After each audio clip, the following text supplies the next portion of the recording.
This is Absolute Superman #11, the darkest version of the Man of Steel we have ever seen.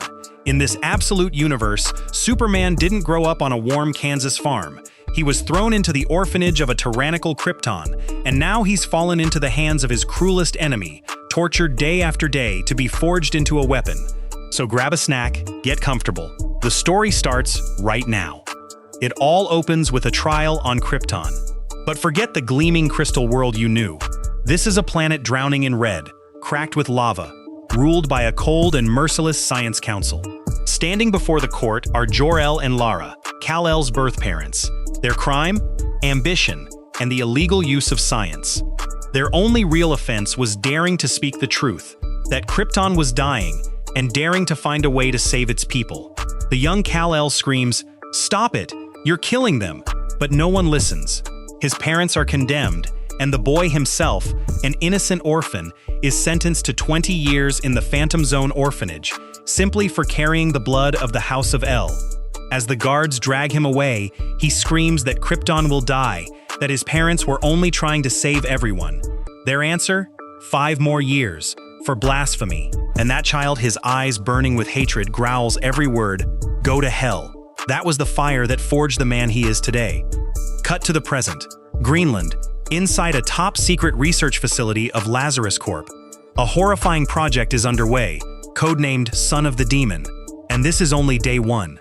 Superman is now a prisoner, strapped down and wired into a massive torture machine.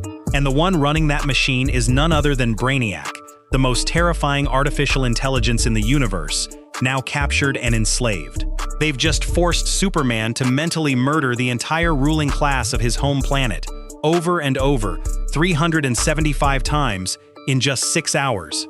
Overseeing this whole brutal process is director Ra's al Ghul, the self-proclaimed Demon's Head. He coldly warns Brainiac, "Disappoint me one more time, and there will be consequences." But the one truly behind it all is a woman, Lady Talia al Ghul. She doesn't want her son Superman reduced to a brainwashed hollow drone like Brainiac's clones. She wants him delivered in his most virulent, dangerous form. Their plan is chilling. Completely break Superman's will, slowly feeding his mind the belief that humanity is garbage that deserves to be purged, to finally forge him into a sword of destruction in the hands of the Al Ghuls. To do this, Brainiac begins the most refined torture of all. By keeping Superman in total darkness, cutting off the solar energy that powers him, he leaves him as weak as an ordinary man.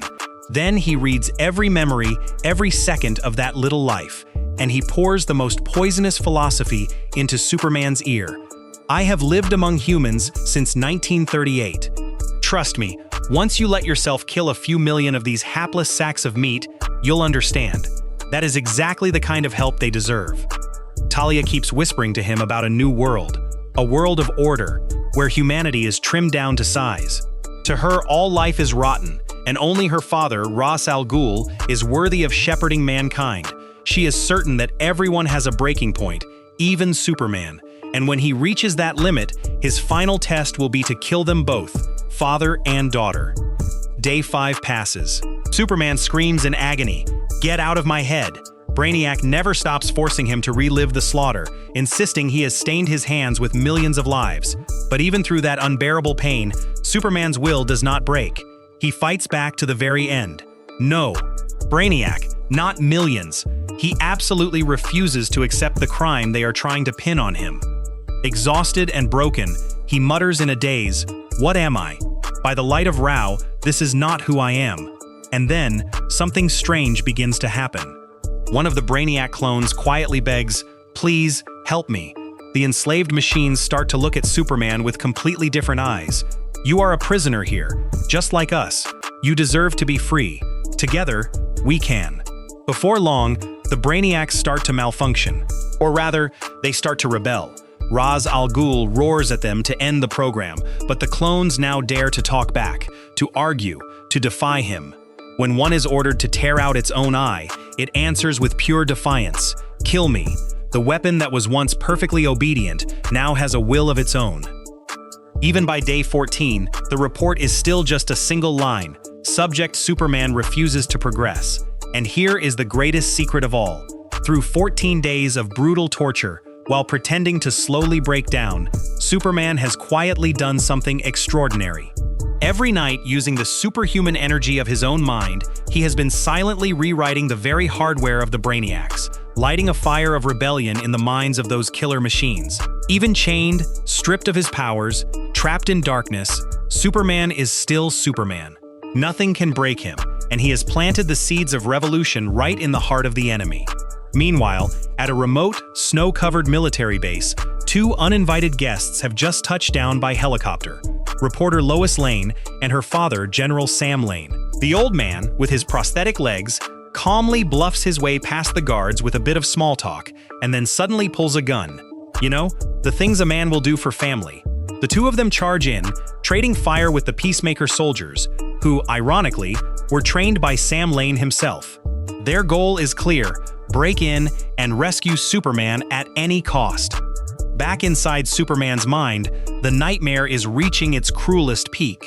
They don't just make him relive the death of his Krypton parents. They drag in the Kents, the kind foster parents who once took in the boy Kal-El on Earth, and torture them too. "Get your hands off him, he's just a child," Kal-El screams in despair, torn between the two most painful memories of his life, and the power inside him begins to surge. Seizing that moment, the Ghul's conjure illusions of the Kents to soothe and seduce him. "You did it, Superman. You were sent to this world to save it. And to save it, your hands have to get bloody. Now you deserve to be free, son." But at that exact instant, a massive explosion tears through the facility. The rescue has officially begun. Amid the smoke and chaos, Lois rushes straight to Superman and shouts, "Get away from him, you maniac!" She and her father desperately try to pull him free from the mind control machine. Talia immediately orders them all taken alive. In the fighting, General Sam Lane is struck down. "Dad, no!" Lois chokes back tears, then wraps her arms around Superman, calling him back from his deep trance. "Kal-El, wake up! Please, wake up!" But the illusions of the Kents won't let go. They twist their sweet, loving words into a cold command to kill. "There is nowhere safe left for you, son. Not unless you fight for it.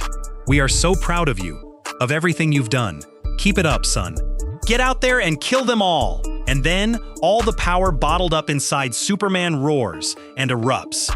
But no, he will never raise a hand against the innocent. He snaps awake from the nightmare, and instantly, the rebellious Brainiacs turn their weapons on the very ones who imprisoned them. Talia recoils in horror, hissing, "Talia, mark my words. I will make you pay for this." Superman tears his chains apart, flipping the entire game on its head.